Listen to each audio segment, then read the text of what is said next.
नमस्कार, मैं लक्ष्मी प्रसाद मालगुडी, विद्यालय शिक्षा उत्तराखंड आपका स्वागत करता हूँ।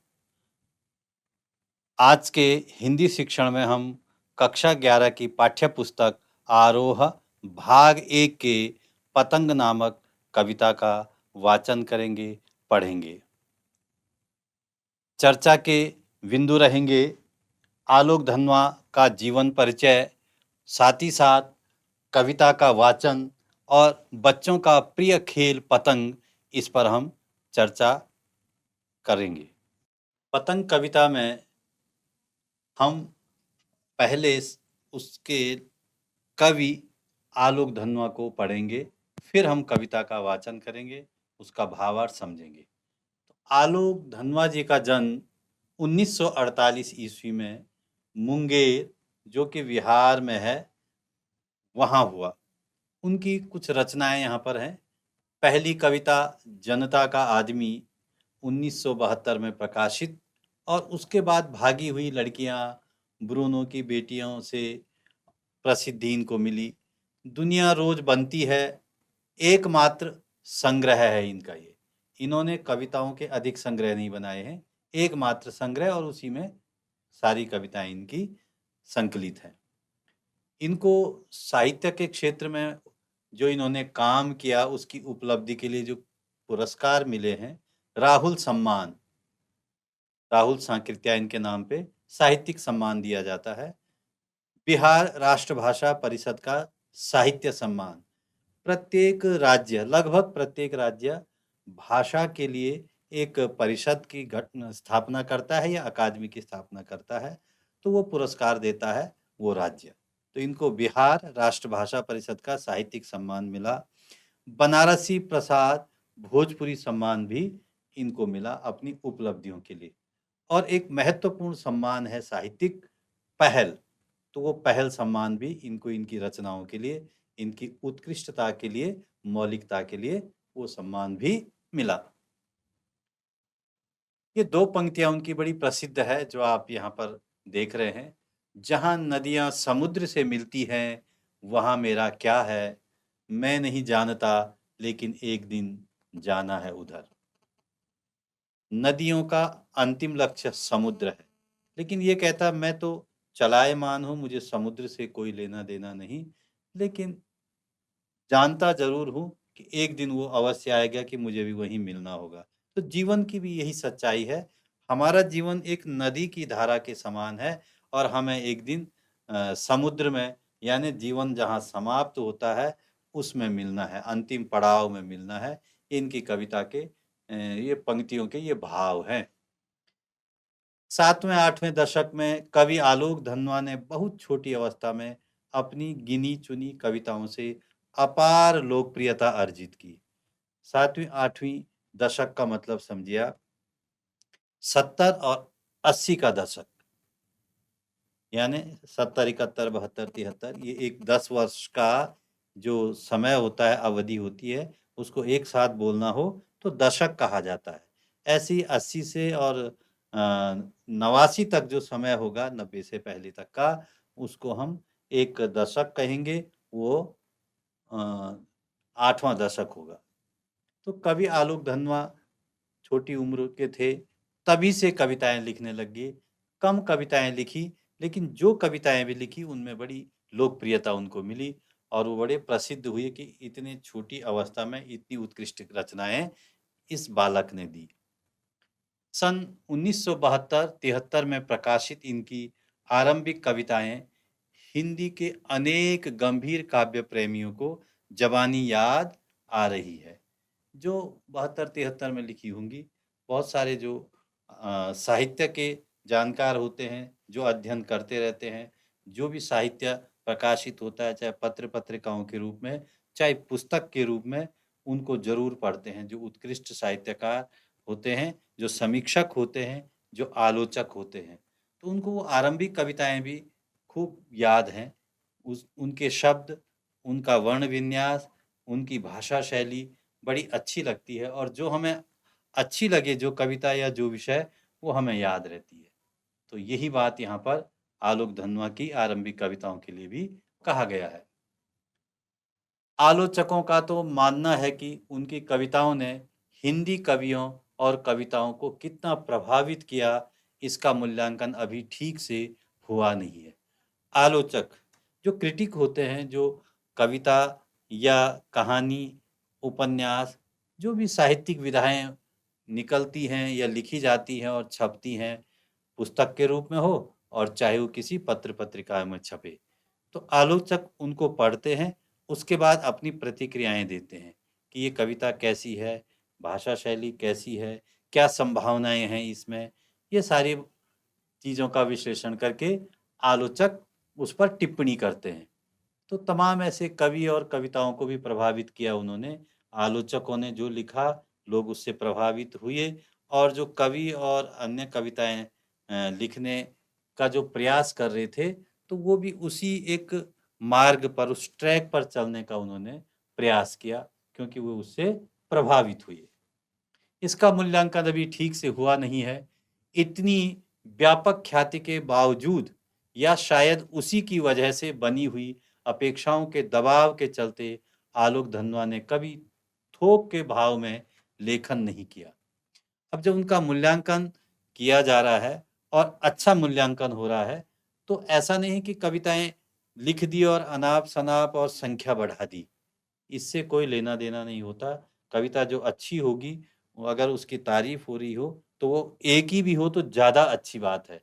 और बहुत सारी कविताएं लिखी, लेकिन वो आलोचकों की कसौटी पर खरी नहीं उतरती है, तो वो उसका कोई लाभ नहीं है। खैर, ये कह रहे हैं कि जब इनकी कविताएं सराही गई, तो हो सकता हो ऐसा दबाव रहा होगा कि जो भी मुझे लिखना है, अच्छा लिखना है, तो उस दबाव में वो फालतू नहीं लिखते रहे। उन्होंने जो लिखा श्रेष्ठ लिखा और कम लिखा। तो थोक के भाव में उन्होंने कविता की संख्या नहीं बढ़ाई। इसीलिए आपने अभी पढ़ा कि उनका एकमात्र काव्य संग्रह प्रकाशित हुआ। सन 1972 से लेखन आरंभ किया। उनका पहला और अभी तक का एकमात्र काव्य संग्रह 1998 में प्रकाशित हुआ। और उससे पहले जो भी कविताएं निकली हैं, वो एक एक करके छपी होंगी पत्र पत्रिकाओं में, या किसी जैसे साहित्यिक लोग तमाम तरह की पुस्तकें बनाते हैं, अलग अलग कवियों की रचनाओं को लेते हैं और उसका एक संग्रह बना देते हैं, तो उसमें उनकी कविताएं छपी होगी, और जो साहित्यिक पत्रिकाएं हैं उसमें छपी होगी। तो उसी की सराहना 70 और 80 के दशक में, ने 7वें और 8वें जो दशक था, उसमें प्रकाशित होता रहा और आलोचक उस पे अपनी आलोचनाएं देते रहे। लेकिन 1998 में ही पहला जो संग्रह निकला उनका काव्य संग्रह, वो एकमात्र संग्रह था। काव्य संग्रह के अलावा वे पिछले 2 दशकों से देश के विभिन्न हिस्सों में सांस्कृतिक एवं सामाजिक कार्यकर्ता के रूप में सक्रिय रहे हैं। उन्होंने जमशेदपुर में अध्ययन मंडलियों का संचालन किया। उसके अतिरिक्त ये सामाजिक कार्यकर्ता भी रहे, सांस्कृतिक कार्यक्रमों का भी आयोजन करते रहे, और जमशेदपुर जो बिहार में आता है, तो वहाँ पर जो अध्ययन मंडलियाँ हुआ करती थी, साहित्यिक और तमाम तरह की चीज़ों की जो मंडली होती है, तो उसका संचालन भी किया। रंग, कर्म तथा साहित्य पर कई राष्ट्रीय संस्थानों एवं विश्वविद्यालयों में अतिथि व्याख्याता के रूप में भी भागीदारी की है। विश्वविद्यालय एक्सपर्ट को, विषय विशेषज्ञों को बुलाते हैं और उसको कहते हैं अतिथि व्याख्याता। तो उन्होंने विश्वविद्यालयों में जाकर के अतिथि व्याख्याता के रूप में साहित्य पर व्याख्यान दिया। पाठ्य पुस्तकों में ली गई कविता पतंग आलोक धनवा के एकमात्र संग्रह का हिस्सा है। यह एक लंबी कविता है जिसके तीसरे भाग को पाठ्य पुस्तक में शामिल किया गया है। जो पतंग कविता यहाँ पर है वो लंबी है, लेकिन यहाँ पर उसका एक भाग आपकी पाठ्य पुस्तक में दिया गया है। पतंग के बहाने इस कविता में बाल सुलभ इच्छाओं एवं उमंगों का सुंदर चित्रण किया गया है।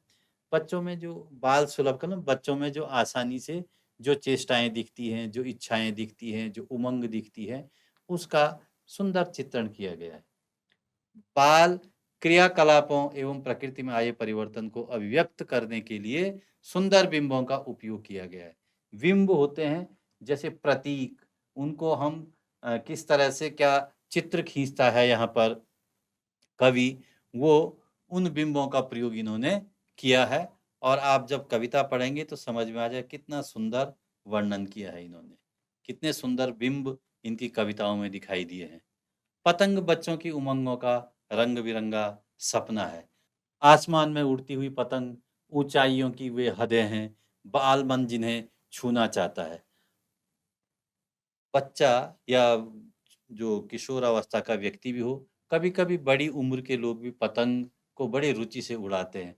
और हम स्वयं तो पंख लगा के नहीं उड़ सकते, लेकिन पतंग के बहाने ऐसा लगता है जितनी ऊंचाई पर हमारी पतंग पहुंची, हमने उड़ाई, मान लो हम भी उतनी ऊंचाई तक उड़ गए। हमारी वहां तक निगाह होती है, टकटकी लगा के देखते कि हमारी पतंग इतनी ऊंची हो गई। इसलिए भी हम उस पतंग के बराबर अपने को जोड़ते हैं, क्योंकि पतंग की डोर हमारे हाथ में होती है, बच्चों के हाथ में होती है। कविता धीरे-धीरे बिंबों की एक ऐसी नई दुनिया में ले जाती है, जहाँ शरद ऋतु का चमकीला इशारा है। अब एक जब आप इसको पढ़ेंगे कविता को तो देखेंगे कि शरद ऋतु मान लो इशारा कर रहा हो कि आओ, आओ, जैसे बच्चे इशारा करते हैं कि एक दूसरे को बुलाते हैं, तो मान लो शरद ऋतु भी यहाँ पर चमकीला इशारा कर रहा है। इस चमकीले इशारे को भी हम कविता में स्पष्ट करेंगे। जहाँ तितलियों की रंगीन दुनिया है, तितलियाँ रंग-बिरंगी होती उड़ती हैं, तो बच्चे भी तितलियों के समान हैं रंग-बिरंगे। और जैसे वो तितलियाँ सुंदर लगती है उड़ते हुए, बच्चे भी चहकते हुए अच्छे लगते हैं। अब पतंग भी रंग-बिरंगे होते हैं।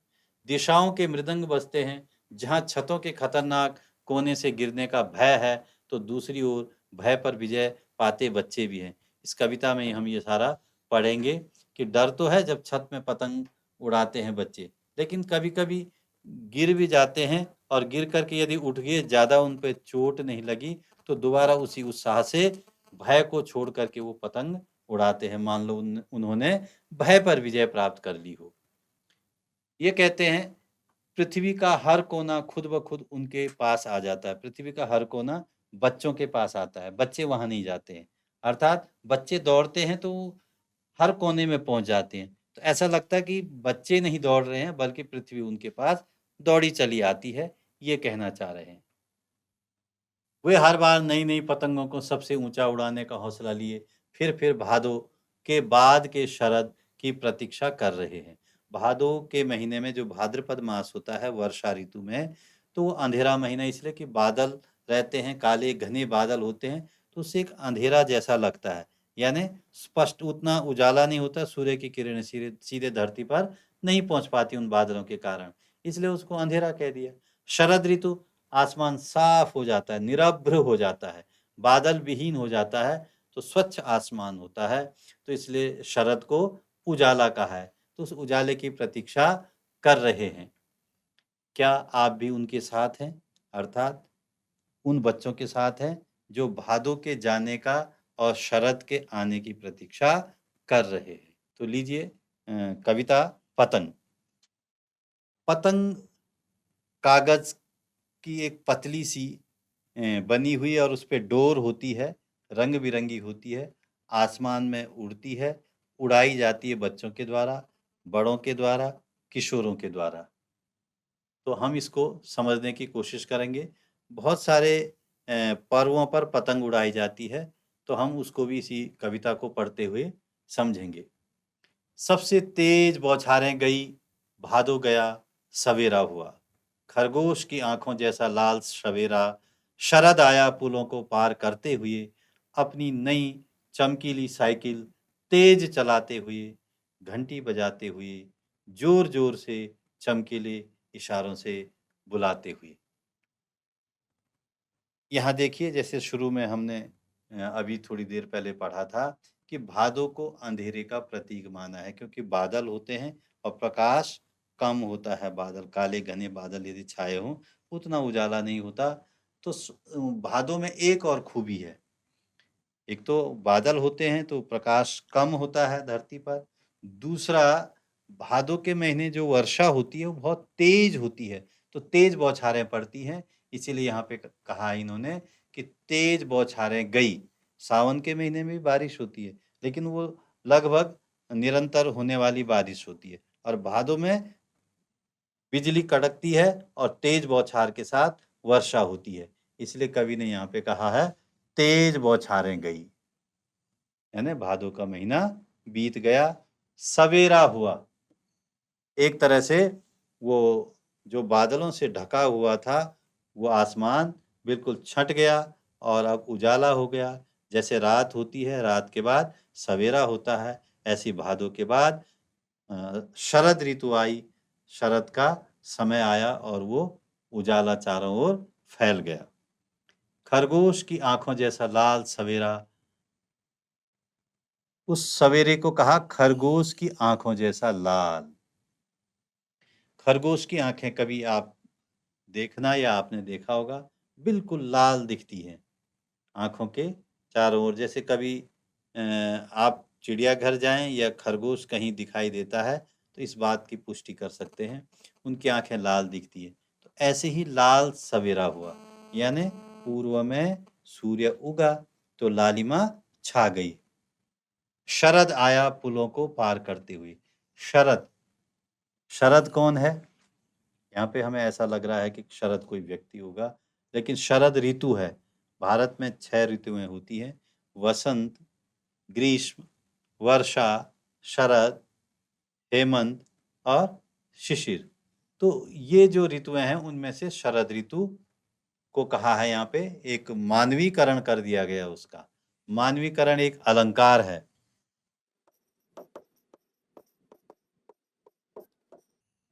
ये देखिए, मानवीकरण एक अलंकार है और उसमें किसी व्यक्ति को, किसी ऋतु को, समय को, निर्जीव को भी मानव के रूप में, जैसे मानव चेष्टाएं करता है वैसी चेष्टा करते हुए कवि जब दिखाता है तो उस अलंकार को कहते हैं मानवीकरण।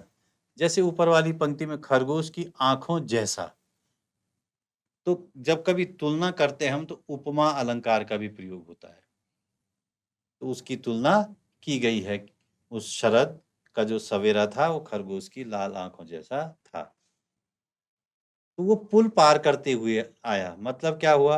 रात थी, भादों की रात, यानी भादों का महीना था, वो हटा, उजाला हुआ। तो जब आप देखेंगे सुबह के समय में धीरे धीरे धीरे धीरे धीरे धीरे उजाला होता जाता है। तो ऐसा लग रहा था कि जैसे पुल हैं और उन पुल को पार करते हुए वो शरद आगे बढ़ रहा हो, अपनी नई नई चमकीली साइकिल तेज चलाते हुए। और वो शरद कैसे आया?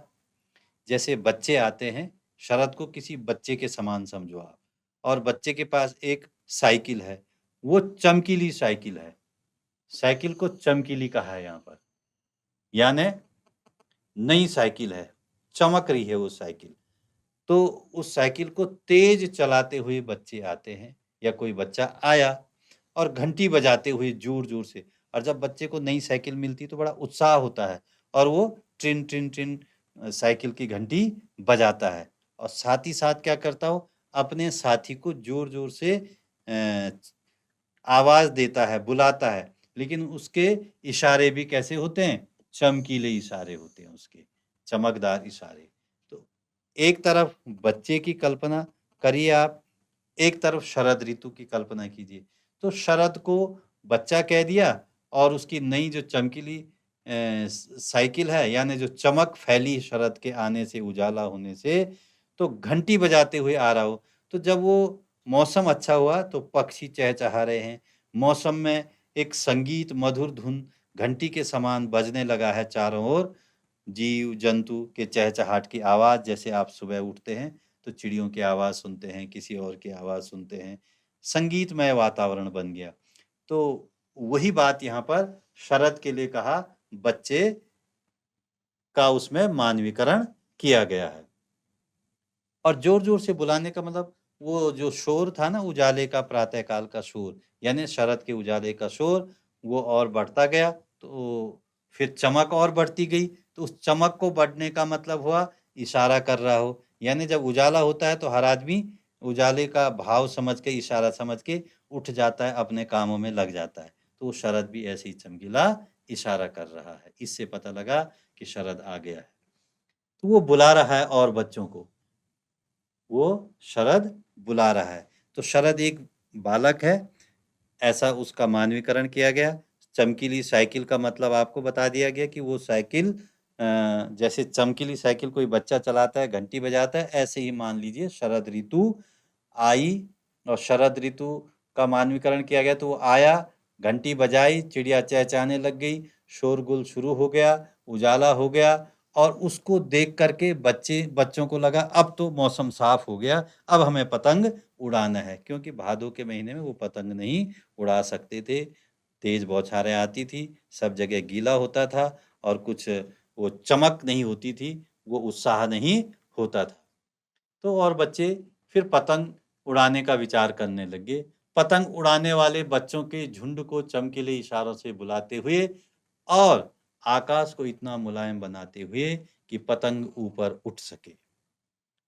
इस पंक्ति को समझिए, पतंग उड़ाने वाले बच्चों के झुंड को, जो बहुत सारे बच्चे इकट्ठे हुए, उजाला होने के बाद छत में पहुंचे वो, और जो चमकीले इशारे शरद ने किया, तो शरद के बुलाते हुए वो अब आगे पतंग का खेल खेलने के लिए आकाश को मुलायम बनाते हुए। आकाश को मुलायम कैसे बनाना?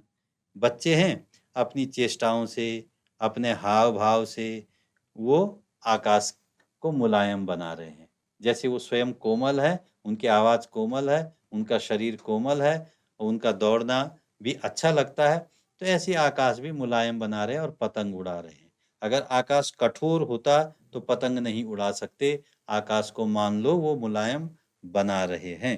और किस लिए बना रहे हैं? कि पतंग ऊपर उठ सके। पतंग को जब वो उड़ाते हैं, वो धीरे धीरे डोर खींचते हैं, पतंग ऊपर ऊपर ऊपर ऊपर ऊपर उठती जाती है, तो दुनिया की सबसे हल्की और रंगीन चीज उड़ सके। पतंग को एक बात और कही यहाँ पर कवि ने, दुनिया की सबसे हल्की और रंगीन चीज है। पतंग सबसे हल्की होती है, पतला कागज होता है उसका, और उसकी जो कमानी होती है पतला सा, उसमें एक लकड़ी का सीक जैसा होता है। आपने चित्र ये देखा और यहाँ पर सामने स्क्रीन पे भी दिख रहा है। तो यहाँ पर भी आप देखेंगे एक पतली सी लकड़ी लगी हुई है और उस पे फिर कागज भी पतला है और उस पे डोर लगी होती है। तो उसका अर्थ हुआ वो बहुत हल्की है, और हल्की इसलिए होती है कि वो आसानी से हवा के वेग से ऊपर उड़ सके। और रंगीन भी होती है पतंग, नहीं तो हवाई जहाज, हेलीकॉप्टर या पक्षी तमाम और भी आकाश में उड़ते हैं, लेकिन पतंग उनमें सबसे हल्की भी होती है और रंगीन भी होती है, इसलिए वो आकाश को मुलायम बनाते हैं बच्चे। दुनिया का सबसे पतला कागज उड़ सके। सबसे पतला कागज कहा है पतंग को। पतंग का कागज भारी नहीं होता है। आप देखना कभी, जो कलर पेपर होते हैं पतंग के, बहुत हल्के होते हैं। आजकल पतंग जो पॉलिथीन है उसके भी पतंग जैसे बना रहे हैं, प्लास्टिक के जैसे भी पतंग बन रहे हैं, लेकिन वो ठीक नहीं है। कागज के बने, पर्यावरण मित्र वाला कागज हो, ताकि इको फ्रेंडली एक शब्द चलता है अंग्रेजी में, तो इको फ्रेंडली कागज का प्रयोग ही पतंग में करें, ज्यादा अच्छा होता है। पतंग अ, भारत में बहुत सारे राज्य ऐसे हैं जहाँ पतंग को एक पर्व के रूप में, एक उत्सव के रूप में पतंग उड़ाने की प्रतियोगिता को करते हैं, आयोजन को करते हैं। जैसे गुजरात में मकर संक्रांति पर पतंग उड़ाया जाता है और कई दिन का वो उत्सव होता है। तो इस प्रकार से जैसे 15 अगस्त को भी पतंग उड़ाते हैं दिल्ली में और भारत के विभिन्न स्थानों पर, अलग-अलग राज्यों के अलग-अलग शहरों में उड़ाते हैं। तो पतंग एक आज़ादी का प्रतीक है, खुले आसमान में उड़ने का प्रतीक है। तो पतंग जहाँ वो बच्चों का खेल है, वहीं आज़ादी का भी प्रतीक है, स्वतंत्रता का भी प्रतीक है, और एक पर्व के रूप में गुजरात जैसे प्रदेशों में भी बड़ा आयोजन सरकार करती है। तो ऐसी पतंग के विषय में आपको लिखना भी है कि कौन सा राज्य और किन किन अवसरों पर पतंग उड़ाया जाता है। और वो सिर्फ बच्चे नहीं उड़ाते हैं, बड़े भी पतंग उड़ाते हैं। बांस की सबसे पतली कमानी उड़ सके। कमानी मैंने आपको बताया, पतंग में जो पतली सी छिल करके जो लकड़ी बनाई जाती है, लगी लगी होती है, फिट की जाती है, उसको कमानी कह दिया इन्होंने। तो वो उड़ सके, कि शुरू हो सके सीटियों, किलकारियों और तितलियों की इतनी नाजुक दुनिया।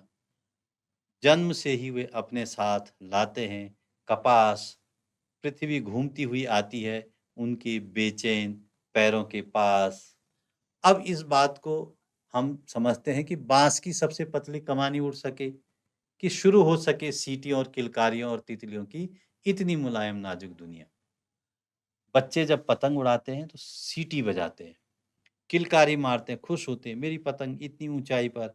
दूसरा कहता है देखो मेरी पतंग इतनी ऊंचाई पर उड़ गई, और वो किलकारी मारते हैं। फिर खींचते हैं डोर को, फिर इधर से खींचते हुए छत के इस कोने से उस कोने तक जाते हैं। वो पीछे पीछे पीछे पीछे पीछे फिर आगे आगे दौड़ते हैं।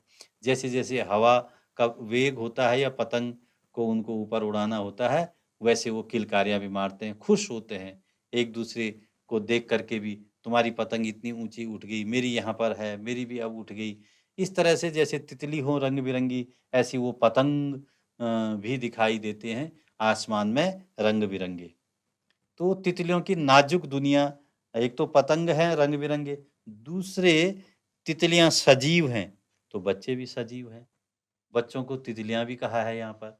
तो बच्चे जब तितलियों के रूप में है, जैसे तितलियां रंग बिरंगी होती है और सुंदर लगती हैं, तो वो बच्चे भी वहां पर तितलियों के समान सुंदर दिखाई दे रहे हैं। अलग अलग वेशभूषा में वो बच्चे भी हैं, मान लो वो स्वयं भी उड़ रहे हैं। जन्म से ही वे अपने साथ लाते हैं कपास। कौन लाते हैं? बच्चे। वे का मतलब यहाँ पर जो छोटे बच्चे जो पतंग उड़ा रहे हैं, उनको यहाँ पर वे कहा है। तो वे जन्म से ही वे बच्चे अपने साथ कपास लाते हैं। अब इसका मतलब क्या हुआ? सामान्यतः अगर हम कहेंगे अपने साथ कपास लाते हैं, हमने तो कभी देखा नहीं। लेकिन जब हम कभी साहित्य पढ़ते हैं, कविता पढ़ते हैं, कहानी पढ़ते हैं, तो उस समय हमें थोड़ा सा समझना होता है साहित्यिक चीजें, कि यहाँ पर अलंकार है, यहाँ पर किस रूप में व्यंग्य है, किस रूप में कह रहे हैं, वो आशय हमें समझना पड़ता है। ये अभिधा है, लक्षणा है, व्यंजना है, ये शब्द की विधाएं, वो शब्द शक्तियाँ भी होती हैं, उसके अनुसार भी अर्थ ग्रहण किया जाता है, भाव ग्रहण किया जाता है। तो जन्म से ही वो बच्चे अपने साथ कपास लाते हैं। कपास की क्या विशेषता है? कपास की विशेषता है, एक तो कपास होता है हल्का, कपास होता है हल्का, और दूसरा कपास होता है मुलायम। दो विशेषताएं हैं कपास की, एक हल्का और एक मुलायम। तो जैसे कपास हल्का और मुलायम होता है, ऐसे ही बच्चा जब जन्म लेता है उसके बाद वो एक तो हल्का होता है, बच्चा भारी नहीं होता, हल्का होता है। बड़ों के अपेक्षा तो हल्के होते हैं, बहुत छोटे होते हैं। दूसरे कोमल और मुलायम होते हैं बच्चे। इसलिए कहा है यहाँ पे वो जन्म से अपने साथ कपास लाते हैं। पृथ्वी घूमती हुई आती है उनके बेचैन पैरों के पास। अब जिस बात को यहाँ पर कहना चाह रहा है कवि, पृथ्वी घूम करके उनके पास आ रही है। आप तो जानते ही हैं कि पृथ्वी घूमती है। कवि को लगता कि मानो पृथ्वी घूमते हुए उनके पैरों के पास आ रही है। छत का मान लो दूसरा दूसरा वाला छोर है, अब पृथ्वी घूम रही है तो वो छोर बच्चे के पैर के नीचे पहुंच गया। ये कवि ने पंक्तियों में कहा, लेकिन इसका भाव क्या है? इस छोर से और उस छोर तक बच्चा दौड़ते हुए वहां पहुंच गया और उसको पता ही नहीं लगा कि मैं इस छोर से उस छोर तक कब पहुंच गया। क्यों पता नहीं लगा? दौड़ा तो वही, इसलिए पता नहीं लगा कि वो पतंग के खेल में इतना मशगूल था, इतना व्यस्त था, इस कोने से उस कोने पहुंच गया। इसलिए कहा है कि उनके पैरों, बेचैन पैरों के पास जब वे पृथ्वी घूमते हुए आती है तो उनको पता ही नहीं चलता है। जब वे दौड़ते हैं बेसुध, कौन दौड़ते हैं? बच्चे दौड़ते हैं बेसुध होकर के, उनको ध्यान ही नहीं रहता, धूप है, बारिश है, कठोर धरती भूमि है, छत में पैर जल रहे हैं या नहीं जल रहे हैं, थकान की भी उनको चिंता नहीं होती है, बेसुध। अपने शरीर की जब चिंता नहीं होती है, उसको कहते हैं बेसुध होना। हम कहाँ हैं, क्या है? उनकी दृष्टि, नजर, मन सब पतंग पर है, उसके खेल पर है। इसलिए कहा है जब वो बच्चे बेसुध होके दौड़ते हैं तो छतों को भी नरम बनाते हुए, दिशाओं को मृदंग की तरह बजाते हुए, जब वे पैंग भरते हुए चले आते हैं, डाल की तरह लचीले वेग से आकर अक्सर। अब इस बात को हम इस तरह से समझते हैं कि छतों को भी बच्चे नरम बना रहे हैं, जबकि छत को बच्चे नरम नहीं बना सकते। आपको इस रूप में समझना है इसको, इसका भाव इस तरह से समझना है। छत तो कठोर ही होती है, लेकिन बच्चों को उस कठोरता का कुछ भान ही नहीं रहता। उसकी कोई सुध ही नहीं रहती कि छत कठोर है और वो दौड़ते जा रहे हैं। बच्चे तो नरम है, तो उनको पता ही नहीं चल रहा है कि इतनी कठोर छत है और उसमें हम दौड़ रहे हैं। उनका ध्यान अपने शरीर और पैरों पर नहीं है। दिशाओं को मृदंग की तरह बजाते हुए जाते हैं बच्चे। अब दिशाओं को मृदंग होता है एक ढोल की तरह, और जैसे ढोल होता है तो उस ढोल की तरह होता है। बच्चा जब दौड़ता है तो उनके पैर छत पर पड़ते हैं, तो जब छत पर पड़ते हैं तो थप-थप की आवाज़ आती है। तो उसी को कवि ने इस तरह से मान लिया, मान लो जो दिशाएँ हैं वो ढोल हैं और बच्चे उनको मृदंग की तरह बजा रहे हैं। मतलब छत पे दौड़ रहे हैं, आवाज़ आ रही है, तो अभी इस कोने में आवाज़ आई थप-थप की उनके पैरों की, और थोड़ी देर बाद दूसरी तरफ दूसरी दिशा में दौड़े वो, वहाँ आवाज़ आई।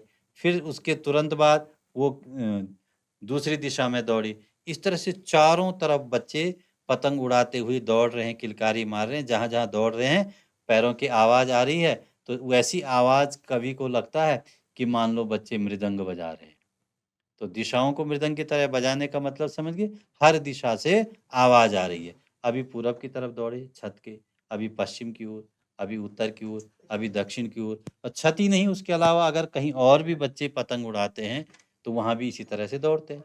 तो हर तरफ उनकी आवाज़ और थप-थप की आवाज़ आती रहती है। तो दिशाओं को मृदंग की तरह बजाना एक बिंब है ये।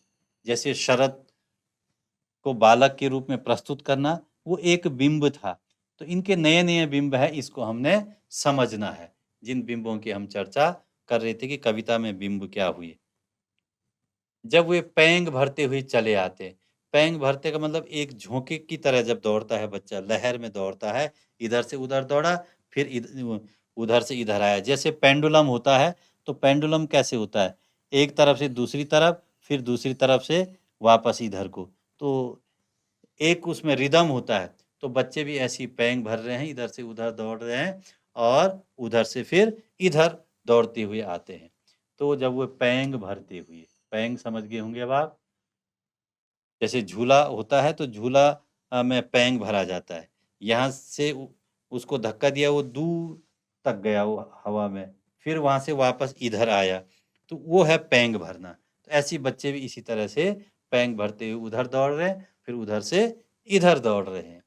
डाल की तरह लचीले वेग से अक्सर छतों के खतरनाक किनारे तक उस समय गिरने से बचाता है उन्हें सिर्फ उनके ही रोमांचित शरीर का संगीत।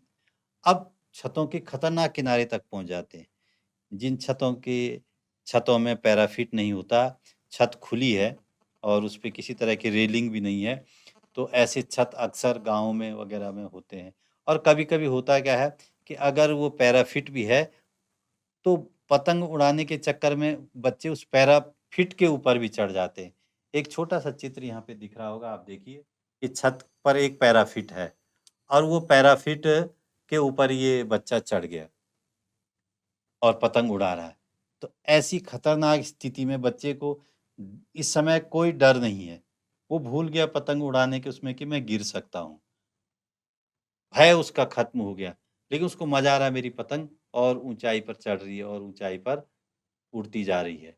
होता क्या है कि उनका जो रोमांचित शरीर होता है, जो खुशी है पतंग ऊँचाई तक उड़ रही है इस बात की उस बालक को, तो रोमांचित हो जाता है उसका शरीर। रोमांचित एक शब्द आप इस रूप में समझिए, जब हमारे रोम अंचित हो जाते हैं, अर्थात हमारे रोम खड़े हो जाते हैं। सर्दियों में आपने देखा होगा, आप नहाने के लिए तैयार होते हैं, तो आपके पूरे हाथ में, बदन में ऐसे लगता है जैसे कोई दाने से आगे हो और हमारे बाल खड़े हो गए हों। तो ठंड से भी होता है, डर से भी होता है, खुशी में भी रोमांचित व्यक्ति होता है। तो यहाँ पर प्रसन्नता से उनका शरीर मान लो शरीर का जो संगीत है, पतंगों की धड़कती ऊंचाई उन्हें थाम लेती है। तो रोमांचित शरीर का संगीत है और पतंगों की जो धड़कती ऊंचाई, जिससे उनकी धड़कन बढ़ रही कि पतंग इतनी ऊंची उठ गई है। तो जितनी ऊंची उठ रही है वो और खुश हो रहे हैं, उनका दिल और धड़क रहा है बच्चों का खुशी में। तो उस समय गिरने से बचा लेता वो शरीर, वो रोमांचित शरीर बचाता है। महज एक धागे के सहारे पतंगों के साथ साथ वे भी उड़ रहे हैं। बच्चे सिर्फ पतंग को नहीं उड़ा रहे हैं, ऐसा लगता है कि बच्चे स्वयं भी उड़ रहे हैं। और वो कैसे उड़ रहे हैं? पतंग के धागे के साथ उड़ रहे हैं, क्योंकि वो जिस धागे को खींच रहे हैं, मान लो जितना धागा खींचते गए और वो छोड़ते गए, उन्हें लग रहा है कि हम भी उतनी ऊंचाई पर पहुंच गए। तो महज माने केवल, महज शब्द का अर्थ है केवल, मात्र। एक धागे के सहारे पतंगों के साथ वे भी उड़ रहे हैं, अपने रंध्रों के सहारे। रंध्र जो छिद्र होते हैं शरीर के, उनके सहारे अगर वे कभी गिरते हैं छतों के खतरनाक किनारों से और बच जाते हैं, तब तो और भी निडर होकर सुनहले सूरज के सामने आते हैं। अगर कभी गिर भी गए वो छत के किनारों से, उसके बाद बच गए, थोड़ी सी चोट लगी, उठे, झाड़ा और फिर दोबारा से वो पतंग के खेल में और निडर होकर के सुनहले सूरज के सामने, जो सुंदर सूरज है प्रातः काल का, स्वर्णिम, सुनहला माने स्वर्णिम, उस सूरज के सामने आ जाते हो, फिर पतंग उड़ाने लग जाते हैं। पृथ्वी और भी तेज घूमती हुई आती है, पृथ्वी और तेज आती है, यानी वो और तेजी से दौड़ते हैं। तो मान लो पृथ्वी उनके पैरों के नीचे तेजी से आ रही है।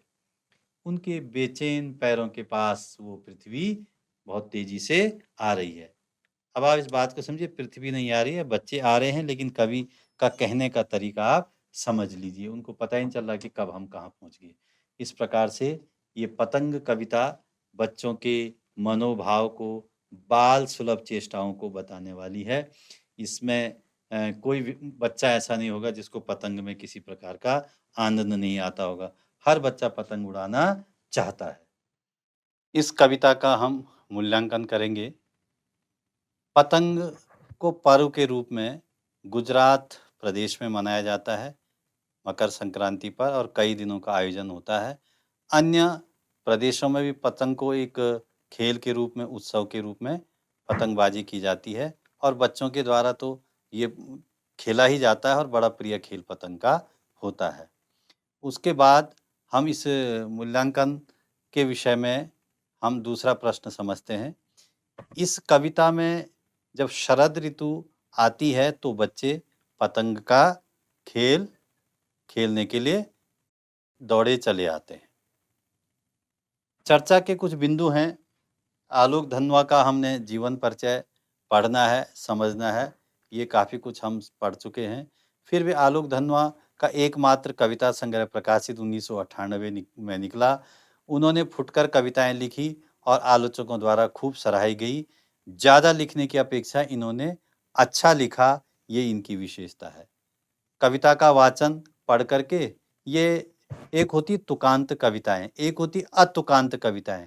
तो इस कविता को हम अतुकांत कहेंगे। छंद मुक्त कविता है, जिसका प्रारंभ हिंदी साहित्य में सूर्यकांत त्रिपाठी निराला जी ने किया, और बाद के कवियों के लिए वो एक मार्ग के रूप में बन गया, और कवि भी इस कविता का इसी प्रकार से कविताओं को लिखने लगे। बच्चों का प्रिय खेल पतंग होता है। हर बच्चा चाहता मैं पतंग उड़ाऊं, ये निस्संदेह है, बच्चे इस खेल को पसंद करते हैं। कुछ गृह कार्य के रूप में यहाँ पर दो प्रश्न हैं। एक, आलोक धनवा का जीवन परिचय आपने लिखना है। कविता को पढ़ें, समझें, उसके बिंबों को समझें, उसके उदाहरण जो दिए गए हैं उसको समझिए, मानवीकरण को समझिए, और कविता का भाव समझ करके आप अपनी पाठ्य पुस्तक में लिख सकते हैं। आशा है आपने ये कविता अच्छी तरह से समझा होगा, इसके भाव आपके समझ में आए होंगे। धन्यवाद।